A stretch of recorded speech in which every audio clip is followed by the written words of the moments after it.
السلام علیکم دوستو، جنت میں بغیر حساب کے جانے والوں کی صفتیں۔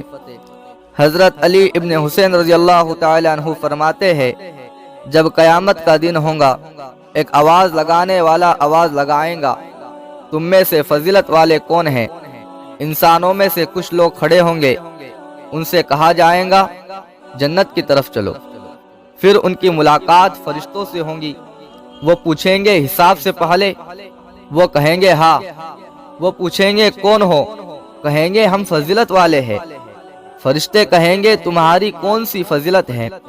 وہ جواب دیں گے جب ہمارے ساتھ جہالت کا برتاؤ کیا جاتا تھا تو ہم بردباری سے کام لیتے تھے، جب ہم پر ظلم کیا جاتا تھا تو ہم صبر کرتے تھے، جب ہمارے ساتھ کوئی برائی کی جاتی تھی تو ہم معاف کر دیتے تھے۔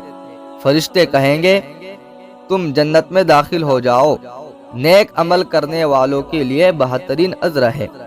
پھر ایک منادی آواز لگانے والا آواز لگائے گا، صبر والے کھڑے ہو جائے۔ انسانوں میں سے کچھ لوگ کھڑے ہوں گے، یہ بہت کم ہوں گے، ان کو حکم ہوگا جنت کی طرف چلے جاؤ۔ ان کو بھی فرشتے ملیں گے اور ان سے ایسے ہی کہا جائے گا تو وہ کہیں گے ہم صبر کرنے والے ہیں۔ وہ پوچھیں گے تمہارا صبر کیا تھا؟ وہ کہیں گے ہم نے اللہ تعالیٰ کی فرما برداری میں اپنے نفس کو ان کی خواہشوں سے روکا، اور ہم نے اللہ کی نافرمانی سے اس کو باز رکھا۔ وہ فرشتے کہیں گے تم بھی جنت میں داخل ہو جاؤ، نیک عمل کرنے والوں کے لیے بہترین اجر ہے۔ حضور صلی اللہ علیہ وسلم فرماتے ہیں کہ پھر ایک منادی آواز لگائیں گا، اب اللہ کے پڑوسی کھڑے ہوں گے، ان کو بھی حکم ہوگا جنت کی طرف چلے جاؤ۔ ان سے بھی فرشتے ملیں گے اور ان کو بھی ویسے ہی کہا جائے گا، یہ کہیں گے تم کس عمل سے اللہ تعالیٰ کے اس گھر میں پڑوسی بن گئے؟ وہ کہیں گے کہ ہم صرف اللہ تعالیٰ کی محبت میں ایک دوسرے مسلمانوں کی زیارت کرتے تھے، اللہ تعالیٰ ہی کے خاطر آپس میں مل کر بیٹھتے تھے، اور اللہ ہی کے لیے ہم ایک دوسرے پر خرچ کرتے تھے۔ فرشتے کہیں گے تم بھی جنت میں داخل ہو جاؤ، نیک عمل کرنے والوں کے لیے بہترین اجر ہے۔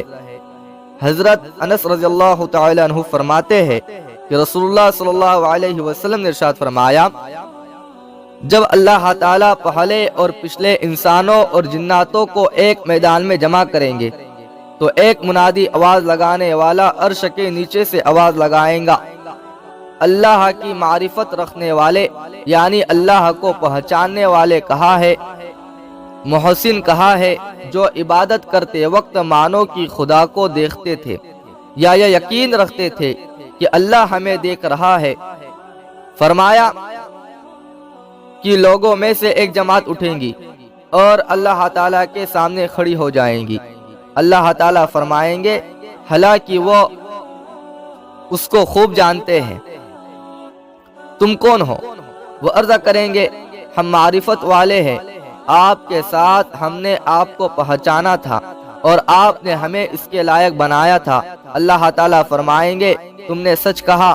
اللہ تعالیٰ فرمائیں گے تم پر کوئی سزا اور تکلیف نہیں، تم میری رحمت کے ساتھ جنت میں داخل ہو جاؤ۔ پھر جناب رسول اللہ صلی اللہ علیہ وسلم مسکرا پڑے اور فرمایا اللہ تعالیٰ ان حضرات کو قیامت کے دن کے ڈر سے نجات عطا فرمائیں گے۔ حضرت ابن عباس رضی اللہ تعالی عنہ فرماتے ہیں جب قیامت کا دن ہوگا ایک منادی آواز لگائیں گا، تم ابھی جان لو گے بڑائی اور شان والے کون ہیں۔ ہر حال میں اللہ تعالیٰ کی تعریف اور پرشنسا کرنے والے کھڑے ہو جائے، وہ کھڑے ہو جائیں گے اور ان کو جنت کی طرف روانہ کر دیا جائے گا۔ پھر دوسری بار آواز لگائی جائیں گی، تم آج جلد ہی جان لو گے کہ شان اور بڑائی والے کون ہیں۔ وہ لوگ کھڑے ہو جائے جن کے پہلو رات کے وقت اپنے بستروں سے عبادت کے لیے الگ رہتے تھے، جو لوگ رب کو ڈر کر اور امید کے ساتھ پکارا کرتے تھے، اور جو کچھ ہم نے ان کو رزق دیا تھا اس سے خرچ کرتے تھے زکوٰۃ اور صدقات کی شکل میں، چنانچہ یہ حضرات کھڑے ہوں گے اور ان کو بھی جنت کی طرف روانہ کر دیا جائے گا۔ پھر تیسری بار آواز لگائی جائے گی، تم ابھی جان لو گے کہ بڑائی اور شان والے کون لوگ ہیں۔ اب وہ لوگ کھڑے ہو جائیں گے جن کو اللہ تعالیٰ کے ذکر سے کوئی خرید اور فروخت غافل نہیں کرتی تھی، چنانچہ ان کو بھی جنت کی طرف روانہ کر دیا جائے گا۔ یہ بھی روایت ہے کہ جب قیامت کا دن ہوگا، منادی آواز لگائیں گا، میرے وہ بندے کہاں ہے جنہوں نے میری فرما برداری کی تھی اور غائبانہ طور پر میرے عہد کی حفاظت کرتے تھے۔ وہ لوگ کھڑے ہو جائے، ان کے چہرے چودھویں کے چاند کی طرح یا خوب چمکدار ستارے کی طرح روشن ہوں گے، یا نور کی سواریوں پر سوار ہوں گے جن کی نگاہیں سرخ یاقوت کی ہوں گی، جو ان کو لے کر تمام مخلوقات کے سامنے اڑتے پھریں گے، یہاں تک کہ عرش الہی کے سامنے جا کر ٹھہر جائیں گے۔ ان کو اللہ تعالیٰ فرمائیں گے، سلام ہو میرے ان بندوں پر جنہوں نے میری اطاعت کی اور غائبانہ طور پر میرے عہد کی حفاظت کی۔ میں نے تم کو اپنا مقبول بنا لیا، میں نے تم سے محبت کی اور میں نے تم کو پسند کیا۔ چلے جاؤ، جنت میں بغیر حساب کے داخل ہو جاؤ، تم پر آج کوئی خوف نہیں، نہ تم غمگین ہوں گے۔ وہ پرسرات کے اچک لینے والی تیز بجلی کی طرح گزر جائیں گے، پھر ان کے لیے جنت کے دروازے کھول دیے جائیں گے۔ اسی طرح کے اور بھی ویڈیو کے لیے ہمارے چینل کو سبسکرائب کریں اور بیل آئیکن کو آن کریں کہ آپ کو ہماری ویڈیو کی نوٹیفیکیشن ملتی رہے۔